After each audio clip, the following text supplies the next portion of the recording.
कांग्रेस कार्य समिति की बैठक में वरिष्ठ नेता अहमद पटेल ने कहा, राहुल गांधी संभाले कमान। सीडब्ल्यूसी की बैठक के दौरान गुलाम नबी आजाद ने कहा कि अगर राहुल गांधी की भाजपा के साथ मिली भगत की टिप्पणी सही साबित हुई तो वे इस्तीफा दे देंगे। एमपी के सीएम शिवराज सिंह चौहान ने कहा, कांग्रेस को सही दिशा में लाने की बात करे तो वो उन पर आरोप लगा दिया जाता है कि ये नेता तो बीजेपी से मिले हुए हैं। नौसेना यूपी के डिफेंस कॉरिडोर में सेंटर ऑफ एक्सीलेंस स्थापित करेगी। वीडियो कॉन्फ्रेंसिंग के जरिए तमिलनाडु बीजेपी राज्य कार्यकारी बैठक को संबोधित किया भाजपा के राष्ट्रीय अध्यक्ष जेपी नड्डा ने। पूर्व राष्ट्रपति प्रणब मुखर्जी की हालत आज सुबह से अपरिवर्तित है, वह गहरे कोमा में है।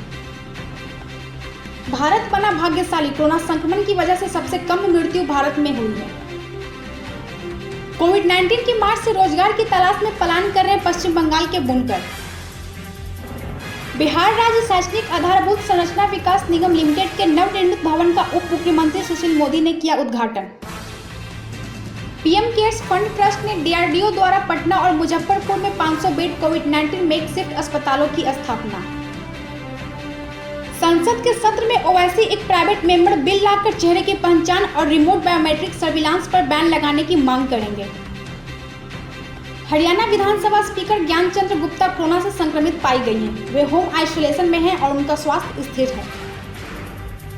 लॉकडाउन के कारण श्रीनगर के बक्सी स्टेडियम का रुका हुआ काम फिर से शुरू हुआ। मारुति सुजुकी इंडिया के बहुउद्देश्य वाहन एक्सल 6 की बिक्री का आंकड़ा 25,000 के पार।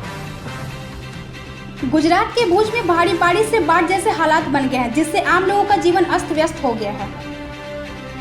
कोयला वाले घरों को रोशन तो करते ही हैं, बच्चों का भविष्य भी संवारते हैं।